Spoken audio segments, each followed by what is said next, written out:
인사를 다시 한번 나누겠습니다. 기도는 당신의 미래입니다. 한번 나누겠습니다. 이 기도는 당신의 미래입니다. 아멘. 하나님이 우리를 인도해 가실 때 어떻게 인도해 가십니까? 여러분들은 하나님의 인도하심을 어떻게 받고 계십니까? 그것은 우리 마음에 소원을 두고 행하게 하신다는 거예요. 여러분, 절망하면 소원이 없습니다. 그러나 하나님을 바라보고 기도하면 우리 마음에 정말 붙잡고 싶은 소원이 있습니다. 그 소원을 두고 하나님께서는 우리의 미래를 이끌어 가신다는 것입니다. 우리가 바라고 기도하는 것, 바로 그것이 우리의 미래의 모습인 것입니다. 우리의 미래는요, 기도보다 잘 되지 않습니다. 기도만큼 이루어집니다. 위대한 기도를 드리면 위대한 선택을 하게 되고, 눈에 보이는 탐욕에 사로잡히면은 비굴한 선택을 하게 되는 것입니다. 기도는 신앙의 결정체입니다. 진수입니다. 기도를 보면 신앙의 정도를 알 수가 있는 것입니다.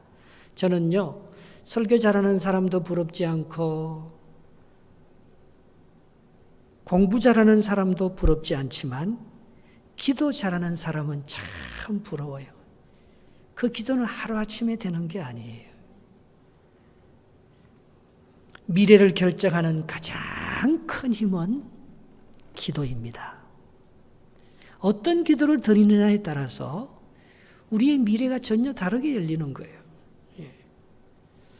하나님은 선민 이스라엘 백성을 택해서 세상과 다른 방법으로 살기를 원했습니다. 그것은요, 믿음의 사람 이스라엘 사람들이 드리는 기도하고 세상 사람들이 드리는 기도하고 기도의 내용이 다르다는 거예요. 기도한 대로 되는 것입니다. 그래서 하나님이 그들을 직접 다스리기를 원했어요. 그러나 이스라엘은 그걸 원치 않았습니다. 우리도 이웃 나라처럼 왕을 달라는 거예요. 우리는 하나님의 통치를 원하는 것이 아니고 누군가 뛰어난 인간의 그런 통치, 왕의 통치를 받고 싶다고 오늘 그들이 그렇게 기도하는 거예요. 그들은 하나님보다 힘센 왕이 더 좋아 보였습니다. 그들은 하나님보다 인간적인 성공, 인간적인 왕권이 더 크게 보였습니다. 그들은 주님과 교제하는 것보다 세상의 경쟁에서 이기고 승리하는 그것이 더 크게 보였던 것입니다. 그렇게 세속적인 가치를 위해서 살고 추구하고 기도하다 보면 그런 사람이 되는 거예요. 그러나 하나님이 원하는 그 기도, 하나님을 더 소중하게 여기고 하나님과 좋은 관계를 맺으면서 그렇게 기도하고 사는 사람은 우리의 미래가 또 전혀 다르게 열려가는 것입니다. 그들의 기도가 그들의 미래가 되었던 것입니다. 여러분의 기도의 내용은 어떻습니까? 오늘 본문에 보면 이들은 일방적인 요구를 하고 있습니다. 일방적인 요구만 하는 기도는 미래를 열어가지 못합니다. 10절 말씀을 한번 보겠습니다. 본문 10절입니다. 시작. 사무엘이 왕을 요구하는 백성에게 여호와의 모든 말씀을 말하여. 이들은요, 사무엘에게 와서 왕을 달라고 일방적으로 요구하고 있습니다. 이들은 응답을 들으려고 하지 않습니다. 이때 주의 기도가 사라지고 내 기도만 남는 것입니다. 기도는 단순히 내가 원하는 뭔가를 얻어내는 게 아닙니다. 기도는 무엇보다도 하나님과의 교제입니다. 쌍방통행이에요. 기도하면요, 내게 그분 것이 돼요. 내가 그분의 소유가 되고 그분의 은혜가 내게 돼요. 바꿔지는 것입니다. 그때 우리는 그분의 임재 가운데로 들어가서 하나님과 하나가 되는 것, 그것이 기도의 비밀인 것입니다. 물론 떼서는 기도도 중요하지요. 강청하는 기도도 중요합니다. 하나님을 믿지 않으면 기도도 안 하지요. 자기가 하지요. 누가복음 11장 8절에 보면 내가 너희에게 말하노니 비록 벗됨을 인하여는 일어나서 주지 아니할지라도 그 강청함을 인하여서는 너의 요구대로 주리라 했습니다. 떼쓰는 사람 못 당해요. 집요하게 한 목적을 가지고 도전하는 사람 못 당해요. 그 기도가 참 위대합니다. 그래서 응답받는 기도는 마태복음 7장 7절에 뭐라고 말했어요? 구하라 너희에게 주실 것이요 찾으라 찾아낼 것이요 문을 두드리라 그러면 열릴 것이라 했습니다. 이런 강청기도 우리의 강구는요 하나님 앞으로 가는 첫 단계입니다. 성령의 도움을 받는 첫 단계입니다. 그런데 이 기도는 바로 무엇으로 연결되는가 하면 성령께서 나를 대신해서 하는 그 기도로 이어질 때 역사가 일어나는 거예요. 로마서 8장 26절에 이렇게 말합니다. 이와 같이 성령도 우리의 연약함을 도우시나니 우리는 마땅히 기도할 바를 알지 못하나 오직 성령이 말할 수 없는 탄식으로 우리를 위하여 친히 간구하시느니라 했습니다. 내 기도에 성령의 탄식이 들어가게 하면 기도가 발효가 되기 시작한다는 것입니다. 성리는 인간의 간구에 달려있지 않습니다. 성리는 주의 기도에 달려있는 거예요. 성령이 나를 붙들어 주셔서 내가 원하는 소원이 아니요 하나님께서 나로 말미암아 이루기를 원하는 그 소원을 기도하기 시작할 때 그 기도가 발효가 되기 시작하는 것입니다. 출애굽기 17장 8절 9절에 보면 모세가 문제를 기도로 풀어가는 것을 볼 수가 있습니다. 대적 아말렉이 전쟁을 걸어옵니다. 그런데 모세는 그 전쟁에 나가기 위해서 르비딤 골짜기로 향하지 않았습니다. 그는 하나님의 지팡이를 들고 르비딤과 싸우기 위해서 어디로 갑니까? 9절에 보면 모세가 여호수아에게 이르되 우리를 위하여 사람들을 택하여 나가서 아말렉과 싸우라. 내일 내가 하나님의 지팡이를 손에 잡고 산꼭대기에 서리라 했습니다. 모세가 거기서 손을 들고 기도하면 이스라엘이 아말렉을 이겼습니다. 모세가 기도에 힘이 지쳐서 손이 내려오면은 이스라엘이 아말렉에게 졌던 것입니다. 이를 지켜본 아론과 훌이 산꼭대기로 올라가 모세의 양팔을 올려주면서 끝까지 기도할 때 이스라엘이 아말렉에게 승리하는 것을 볼 수 있습니다. 그래서 모세가 그곳에 제단을 쌓지 않습니까? 그 산꼭대기에 제단을 쌓고 여호와 니시, 하나님이 나의 성리다, 여호와는 나의 깃발이다, 그렇게 출애굽기 17장 15절에 노래하고 있습니다. 모세는 승리의 법칙을 알았습니다. 그 정답은 그리스도 안에서 이기는 것입니다. 싸움의 현장에서 이기는 것이 아니고 그리스도 안에서 이긴다는 것입니다. 그래서 고린도후서 2장 14절에 사도 바울은 내가 항상 이기는데 내가 세상과 어두움과 악한 정욕과 세상의 모든 어두움의 주관자들과 싸워서 내가 이기는 법칙이 고린도후서 2장 14절에 항상 우리를 그리스도 안에서 이기게 하시고 우리로 말미암아 각처에서 그리스도를 아는 냄새를 나타내시는 하나님께 감사한다 했어요. 여러분, 우리가 이길 장소는 싸움의 현장이 아닙니다. 하나님의 임재 안으로 들어가는 것, 그것이 기도인 것입니다. 기도 외에는 세상을 이길 무기가 아무것도 없다고 말합니다. 마가복음 9장 29절에 왜 예수님은 고치는데 제자들은 고칠 수 없습니까? 예수님은 하나님과 남다른 기도를 날마다 드리고 교통하고 있는 것입니다. 그러나 제자들이 그 병을 고치려고 했었을 때 그 병은 고쳐지지 않았어요. 그 문제를 풀려고 했었을 때 그 문제를 극복해내지 못했어요. 그러나 예수님은 그 문제와 그 사람과 그 세상과 싸우는 것이 아니고 언제나 하나님과 교통하면서 기도로 모든 문제를 이겨나가는 것을 볼 수가 있습니다. 오늘 사무엘은 왕정을 하면 그게 안 된다는 거예요, 여러분.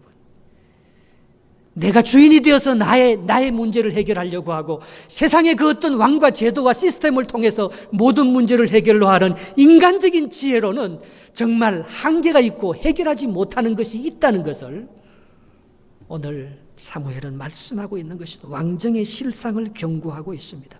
11절 12절에 같이 한번 읽어보겠습니다. 11절 12절입니다. 이르되 너희를 다스릴 왕의 제도는 이러하니라. 그가 너희 아들들을 데려다가 그의 병거와 말을 어그하게 하리니 그들이 그 병거 앞에서 달릴 것이며 그가 또 너희 아들들을 1000부장과 50부장을 삼을 것이며 자기 밭을 갈게 하고 자기 추수를 하게 할 것이며 자기 무기와 병거와 장비도 만들게 하리라. 왕이 자기 목적을 위해서 공권력을 마음대로 착취하면서 하나님의 영광을 위해서 네가 살지 못하고 세상의 정욕과 이 세상의 성공과 명예를 위해서 왕의 요구대로 네가 살아가는 하나님 없는 그런 삶을 살게 될 것이라고 사무엘이 경고하고 있는 것입니다. 여러분, 우리가 육체의 소욕을 따라 살게 되면 우리의 영적인 생활은 점점 더 피폐해집니다. 우리의 생명의 맥밥은 약해지는 거예요.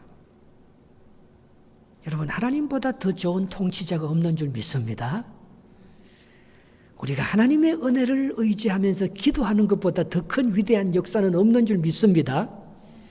우리가 그걸 잊어버리고 왕의 통치를 받고 나의 성공을 이루기 위해서 달려가면 그거는 언제나 올무가 되고 한계에 붙잡히게 된다는 것을 사무엘이 말씀해주고 있는 것입니다. 여러분, 우리가 기도하면요, 하나님을 향한 거룩한 열정과 헌신이 생깁니다. 그것은 내가 갖고 있는 그런 소망과 인간적인 욕망을 불태울 수 있어요. 요즘 매일 새벽기도에 나오는 우리 여자 집사님 한 분이 그렇게 말해요. 목사님, 남편의 기업이 정말 힘들어요.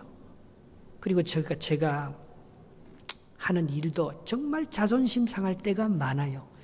영을 못한다고. 전화가 와서 이게 영어로 얘기해야 되는데 하면 자기 일을 아주 무시하고 딴 사람 바꾸라고 한다는 거예요. 얼마나 속이 상한지 모른다는 거예요. 그런데 새벽마다 와서 하나님 앞에 와서 기도하고 나면 이상하게 내 영혼 깊숙이 평강이 일어나요. 그게 밉지 않아요. 그게 두렵지 않아요. 왜 그렇게 여유가 생기고 왜 그렇게 감사와 은혜가 넘치는지 모른다는 것입니다. 하나님의 나라가 임한 거죠. 기도로 싸워서 이기는 거죠.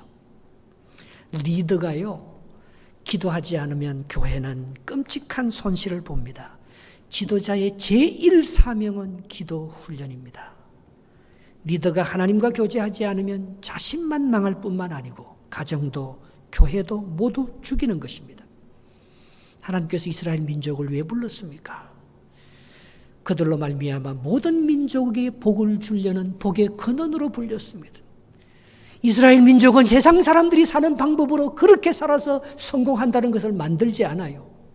이스라엘 사람들은 영적으로 하나님만 의지하게 살아도 세상의 모든 민족보다도 가장 뛰어난 민족이 되게 해줄 것이라는 하나님의 영적인 통치의 우수함을 나타내기 위해서 불렀는데, 아니 너희도 세상과 똑같이 왕을 달라니 그게 무슨 말이냐? 하나님께서 너무나 섭섭해했던 것입니다.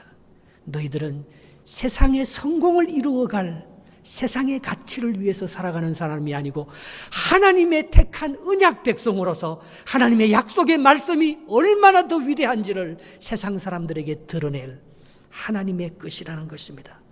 창세기 12장 2절 3절에 아브라함을 부르면서 그렇게 말했잖아요. 내가 너로 큰 민족을 이루고 내게 복을 주어 내 이름을 창대케 하리니 너는 복이 될지라. 너를 축복하는 자는 복을 받고 너를 저주하는 자는 저주를 받으니 땅의 모든 족속이 너로 말미암아 복을 얻으리라. 내가 너의 왕인데, 내가 너를 축복하는 사람인데, 네가 내게 와서 기도하고 네가 영적으로만 바로 서도 하나님께서 모든 민족 위에 뛰어난 민족이 되게 하고 복의 근원이 되도록 내가 너를 불렀는데 네가 뭐 세상적인 더 부러운 것이 있어서 다른 나라들처럼 왕을 달라고 하고 성공을 달라고 네가 그렇게 기도하느냐 이거예요. 하나님은 우리를 자기 백성, 자기 소유물로 삼았습니다. 이사야 43장 1절에 보면 여호와 이스라엘 야곱아 너를 창조하신 여호와께서 지금 말씀하시느니라. 이스라엘아 너를 지으시니가 말씀하시나니라. 너는 두려워하지 말라. 내가 너를 구속하였고 내가 너를 지명하여 불렀나니 너는 내 것이라. 여러분들이 하나님의 것인 줄 믿습니다. 하나님의 손에 잡히는 것이 가장 위대한 성공인 줄 믿습니다.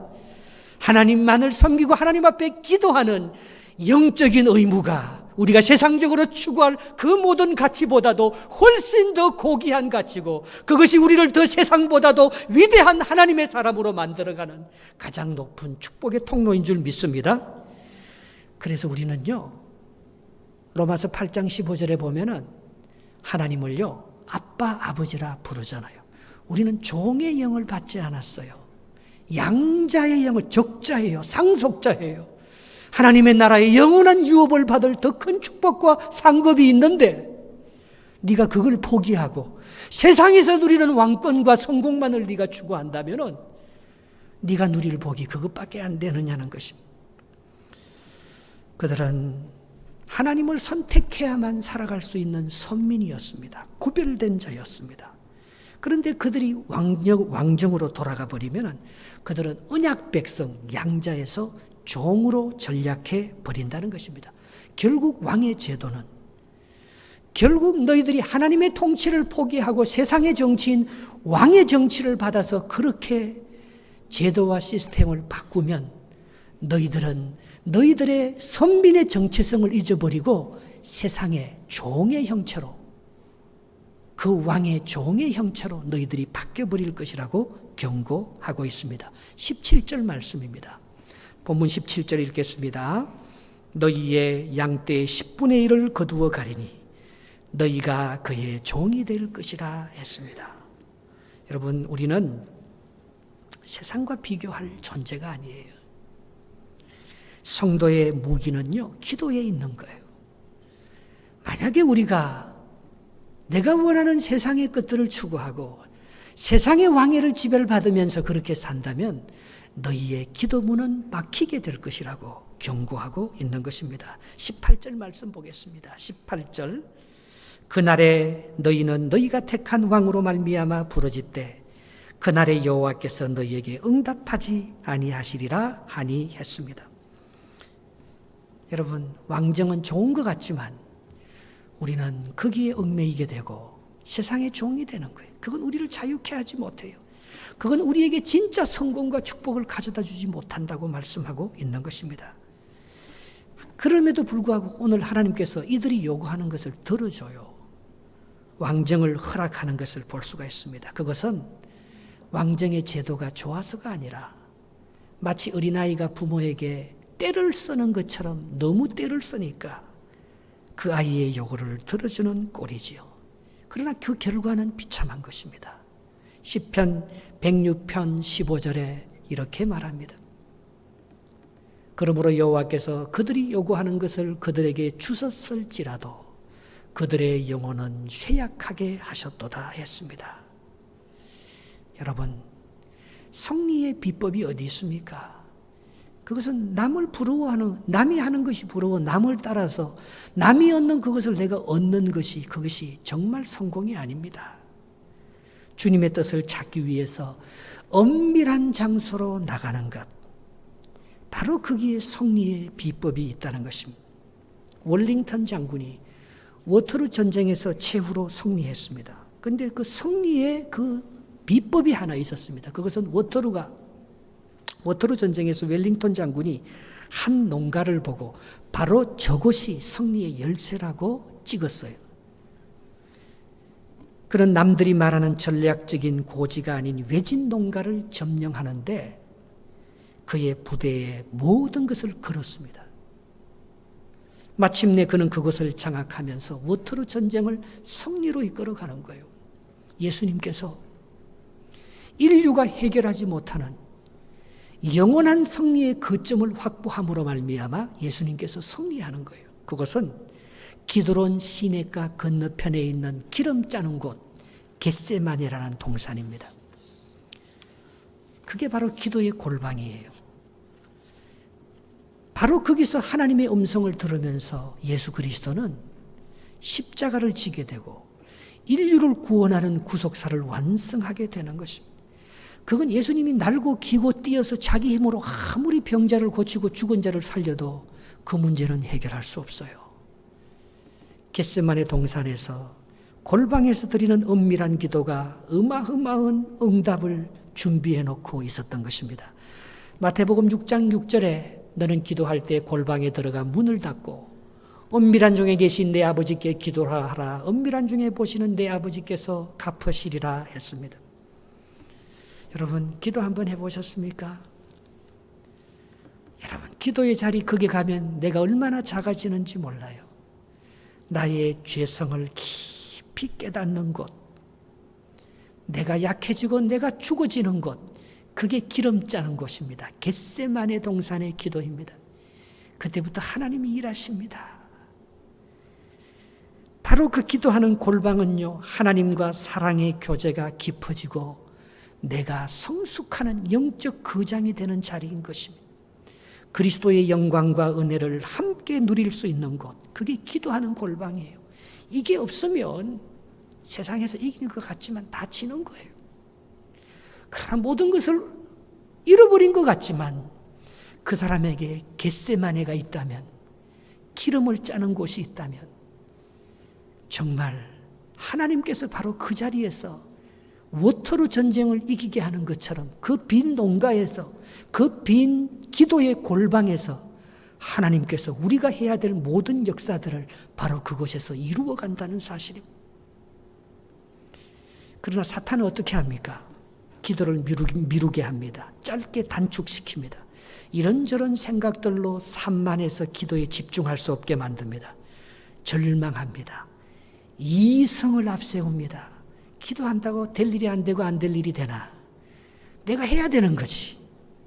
다 그렇게 만들고 쫓기게 만들고 이기적이게 만들고 내가 하게 만들고 바쁘게 만들고 무기력하게 만드는 게 사탄의 전략인 것입니다. 결국 성도의 생활이라는 것은 삶과 기도의 전쟁이에요. 그 갈등 속에서 우리는 살아갑니다. 그런데 대부분의 성도들은 삶에 쫓기기 때문에 삶이 기도를 지배하는 거예요. 기도가 일어나지 않아요. 그러나 영적 거장들은 기도가 삶을 지배하는 거예요. 성령께서 우리의 삶을 지배하는 거예요. 그래서 환경을 쫓아가기보다도, 사건에 얽매이기보다도 하나님께 나와서 기도하면서 벌써 하나님께서 그 모든 것을 정리할 수 있도록 기도가 삶을 지배하는 그 사람만이 이 세상의 영적 거장으로서 남들이 하지 못하는 것들을 해내는 것을 볼 수 있습니다. 예레미야 29장 13절에 그렇게 말합니다. 너희가 온 마음으로 나를 구하면 나를 찾을 것이요 나를 만나리라 했습니다. 이것이 재앙을 평강으로 바꾸는 길이에요. 이것이 현재의 심판을 미래의 희망과 축복으로 바꾸어 나가는 사람인 것입니다. 여러분, 조금 기도하고 성경 말씀을 더 많이 보면 신앙생활이 병들기 쉽습니다. 내 머리가 너무 많이 커지는 거예요. 영적인 사람이 되기보다도 지적인 판단의 사람으로 변해버립니다. 여러분, 성경을 많이 읽어야 합니다. 그러나 성경 읽는 만큼 충분히 기도해야 합니다. 그래야 그 말씀이, 하나님의 말씀이 나의 영적인 생명의 능력이 되는 거예요. 무엇보다도 기도 생활을 지속적으로 해야 합니다. 베드로가 기도 시간이 되면, 베드로는 기도의 골방이 어디였어요? 어디 가나 지붕, 다락방, 어퍼룸이 기도의 골방이었어요. 그곳에서 기도하는데 웬 고넬료가 보낸 그런 사람을 만나잖아요. 베드로는 유대인이니까 이방인의 집에 갈 수가 없습니다. 그런데 하나님께서 기도하는데 가라고 말하잖아요. 가라고. 그래서 최초로 고넬리우스라는 그 로마의 군대 장관이 기독교를 믿으면서, 고넬리우스 아들이 로마의 집정관이 되면서 로마가 기독교를 공인하는데 결정적인 요인이 되고, 바울과 베드로가 로마 감옥에 갇혔을 때 그들을 정말 도와주고 풀어내고 기독교를 공인할 수 있도록 그 밑거름을 하는 집안이 고넬리우스 집안의 후손들인 거예요. 하나님의 역사가 얼마나 위대한지, 기도로 씹어놓은 역사가 얼마나 세계 역사를 많이 바꾸는지 그것을 볼 수가 있는 것입니다. 그럼에도 불구하고 이스라엘의 눈에는 왕정이 좋아 보이는 거예요. 세상이 좋아 보이는 거예요. 그래서 우선적으로 그걸 고집스럽게 선택하는 모습을 볼 수가 있습니다. 19절 20절 한번 보겠습니다. 19절 20절입니다. 시작. 백성이 사무엘의 말 듣기를 거절하여 이르되 아니로소이다. 우리도 우리 왕이 있어야 하리니 우리도 다른 나라들 같이 되어 우리의 왕이 우리를 다스리며 우리 앞에 나아가 우리의 싸움을 싸워야 할 것이니이다 하는지라 했습니다. 그래서 왕을 얻었습니다. 그러나 하나님의 도움은 잊어버린 거예요. 여러분, 이걸 가리켜서 하나님은 사무엘을 거절한 것이 아니고 하나님을 거절한 거라고 말씀하고 있는 것입니다. 사무엘상 8장 7절에 여호와께서 사무엘에게 이르되 백성이 내게 한 말을 다 들어주라. 이는 그들이 너를 버림이 아니요 나를 버려 자기들의 왕이 되지 못하게 하려 함이라 했습니다. 하나님이 져줬어요. 기도하면서 사무엘이 이스라엘의 고집에 져 주었습니다. 그래서 이스라엘은 왕정을 얻고 좋아했지만 그 왕정의 결과가 어땠습니까? 좋은 왕이 등장할 때는 괜찮아요. 다윗 왕 같은, 히스기야 왕, 요시야 왕 같은 한 서너 명의 왕밖에 없어요. 이스라엘의 수많은 왕정의 역사 속에서. 그 사람들은 백성들로 하여금 하나님을 의지하도록 길을 열어줬어요.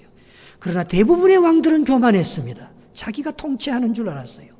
백성들로부터 자기가 중간에 가로막고 서서 사탄이 되어서 모든 사람들이 하나님께로 가는 그 길을 막고 우상 숭배에 빠지게 만들었던 것입니다. 그래서 결국 두 왕국은 분열하지 않습니까? 솔로몬이 잘했지만 분열합니다. 남북으로.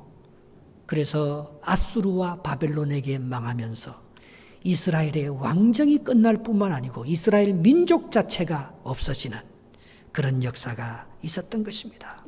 그들의 선택이 미래를 이렇게 불행하게 만든 거예요. 기도 응답을 받았다고 좋아할 일이 아니에요. 그 기도 응답을 받았지만 왕은 얻었지만 그들의 선택은 어리석은 선택이었어요. 그들은 하나님의 뜻에 자기를 처복종시키는 선택이 아니고 자기 고집을 끝까지 관철시키는 그런 선택이었어요. 그러나 그 결과는 더 비참한 열매를 맺었다는 사실입니다. 그러나 예수님은 어떡합니까? 예수님은요, 누구보다도 좋은 집착을 갖고 있지요. 그러나 그는 땀방울이 핏방울이 변하도록 자기의 고집을 꺾기가 얼마나 힘들어요. 그런데 겟세마네 동산 기도의 골방에서 기름을 짜면서 내 생각을 내려놓게 됐는 것입니다. 누가복음 22장 42절에 이러시되 아버지여 만일 아버지의 뜻이거든 이 잔을 내게서 옮기시옵소서. 그러나 내 원대로 마옵시고 아버지의 원대로 되기를 원하나이다. 여러분, 기도 없이는 이런 선택이 불가능합니다. 성령이 하는 가장 위대한 역사는 뭐예요? 우리를 십자가와 만나는 자리로 데려간다는 것입니다. 성도는 기도로만이 십자가의 영광의 주님을 만납니다. 성도는 기도로만이 자기 의지를 내려놓을 수 있습니다. 성도는 기도로만이 하나님의 뜻에 붙잡혀서 하나님의 뜻을 이루어드리는 십자가의 자리까지 이루어갈 수 있는 것입니다. 이와 같이 사무엘은 자기 생각을 덮고 하나님의 뜻을 쫓습니다. 그래서 자기 생각을 접는 거예요. 그게 마지막 절 이 두 절 말씀인 것입니다. 21절, 22절 말씀을 보겠습니다. 사무엘이 백성의 말을 다 듣고 여호와께 아뢰매 여호와께서 사무엘에게 이르시되 그들의 말을 들어 왕을 세우라 하시니 사무엘이 이스라엘 사람들에게 이르되 너희는 각기 성읍으로 돌아가라 하니라 했습니다. 사무엘은 사람들의 요구를 다 들어주었습니다. 그는 장로들을 더 이상 설득하려고 하지 않았습니다. 그게 그들의 그릇이니까 말입니다. 하나님께서는 거기까지밖에 허락하지 않으니까 말입니다. 자기 생각을 접어버렸던 것입니다. 예수님은 빌라도 앞에서 로마의 법정 앞에서 맞싸우지 않았습니다. 기도하고 내려놓았습니다.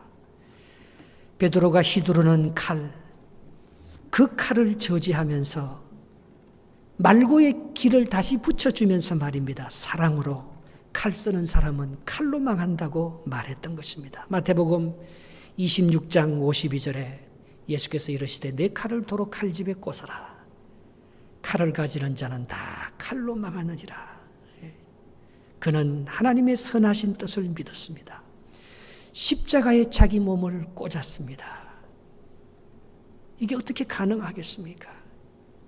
겟세마네 동산에서 기도하지 않았더라면 아마 예수님도 베드로 이상으로 너무 억울한 인생이라고 그렇게 마지막에 혈기를 부릴 수도 있는 거지요.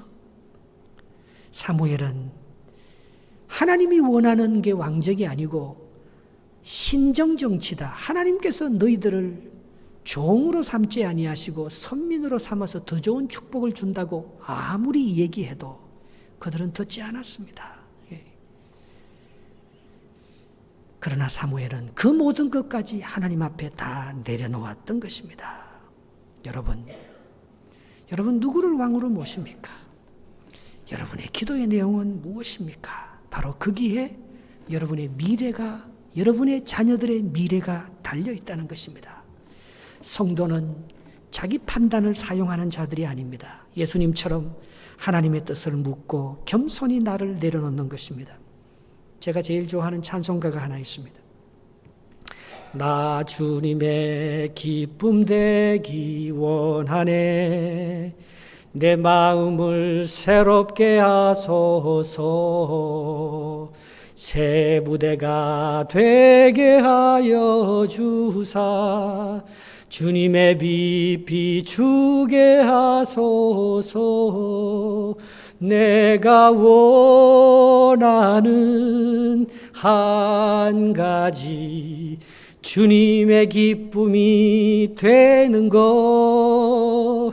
내가 원하는 한 가지 주님의 기쁨이 되는 것. 여러분, 내 뜻이 아니요. 정말 그것이 죽는 길이라도 내가 지금까지 쌓아올린 모든 것을 접어놓는 사무엘이 지고 실패하는 그 길이라도 하나님이 원하시면, 하나님이 기뻐하시면 내가 그 길을 내려놓겠습니다. 바로 거기에 최후의 승리가 있는 줄 믿습니다. 기도 외에 다른 방법으로 풀려고 하면 실패합니다. 세상 사람들은 그렇게 해서 성공할지 몰라요. 그러나 우리 성도들은 기도 외에 다른 방법으로 그것을 풀려고 하면 반드시 실패합니다. 사무엘상 12장 23절에 사무엘은 분명히 말했습니다. 가장 큰 죄는 기도하지 않는 죄라 했습니다. 나는 너희를 위하여 기도하기를 쉬는 죄를 여호와 앞에서 결단코 범하지 아니하고 선하고 의로운 길을 너희에게 가르칠 것인즉 했습니다.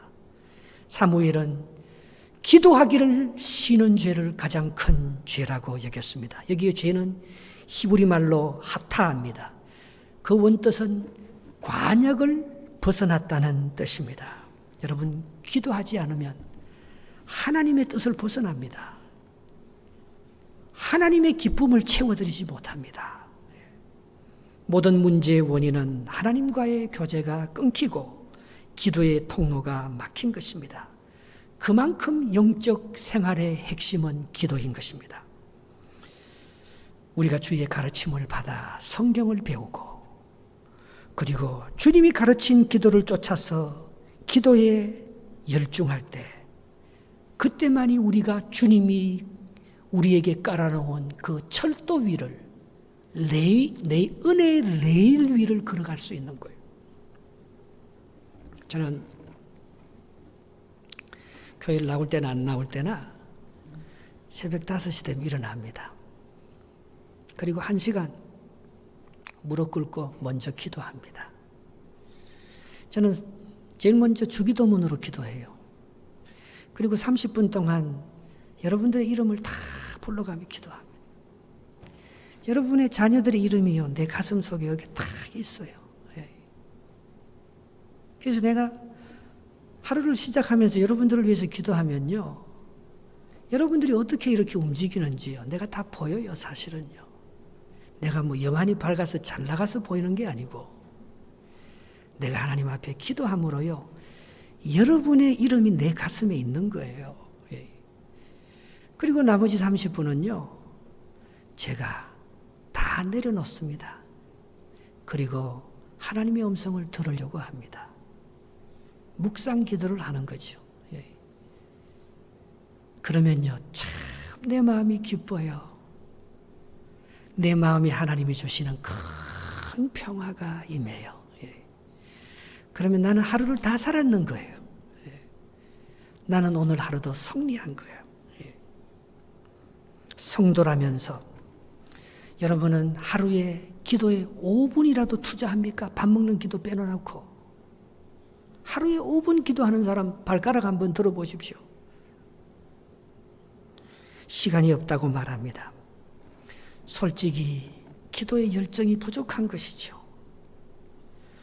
우리는 친구를 방문하면 그 친구와 함께 많은 시간을 보냅니다. 희생을 감수하면서도 시간을 내어서 교제의 즐거움을 맛봅니다. 자신의 유익을 찾는 길이라면 몇 시간도 아깝지 않습니다. 그러나 하루가 지나고 한 달이 지나도 하나님 앞에 1시간 기도를 못하는 거예요. 기도한다고 해도 자기의 필요만 아뢰고 끝나는 거지. 겟세마네 동산, 기도의 골방이 없는 거예요. 정말 하나님의 기쁨이 되기 위해서 하나님께서 내게 뭘 원하시는지 그걸 듣지 않는 거예요. 그냥 내가 원하는 그 일만 빨리빨리 하기 바쁜 거예요. 여러분들이 만약에 하나님과 교제할 시간을 만들지 못한다면 그분을 멸시하고 그분을 욕되게 하는 가장 큰 죄입니다. 살인보다도 간음보다도 거짓 증언보다 그런 거는 기도하지 않는 죄에 비하면 아무것도 아닙니다. 하나님과의 교제가 끊겼으니 자기가 주인이니 왕의 정치에 의해서 끌려다니는 종의 삶을 사니 하나님이 보시기에 얼마나 안타까운 믿음 생활입니까? 여러분, 기도 생활은 최우선입니다. 내 신앙의 결정체가 기도해요. 여러분의 무릎이요, 여러분의 미래를 열어가는 거예요. 기도가 당신의 미래를 밝힙니다.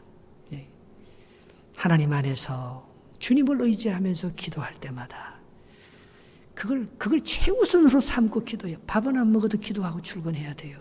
교회 나와서 기도하지 못하면 정말 기도하면서 일정하게 계속해서 뭐가 자녀를 축복하는 거예요? 뭐가 여러분들이 하나님의 기쁨이 되는 것입니까?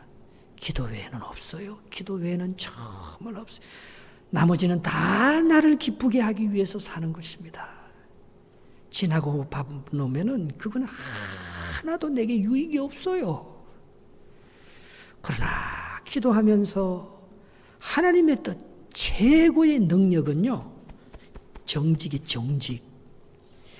여기 안에요, 하나님이 나를 도와주신다. 하나님이 나와 함께 하신다. 그것만 있으면 뭐가 겁납니까? 아무것도 겁나지 않지. 그러나 자꾸 왕의 정치, 세속의 성공에 얽매여서 앞으로만 나가려고 하니까 여기가 허전한 거예요. 여기하고 이거하고 일치가 되지 않아요. 속이는 거예요. 자기를 정말 속이는 거예요. 내가 하나님과 하나가 되고 하나님의 뜻이 내 안에 기쁨이 되어서 정말 하나님의 임재 가운데서 내가 진정 기도 가운데서 자유하는 내 안에 겟세마네, 내 안에 기도의 골방만 있으면 그 어떤 것도 무섭지 않습니다. 하나님이 다 하십니다. 그런 영적 거장으로서 기도에 하나님이 주시는 그런 사명으로 꼭 승리할 수 있는 여러분들 되시길 주의 이름으로 축복합니다.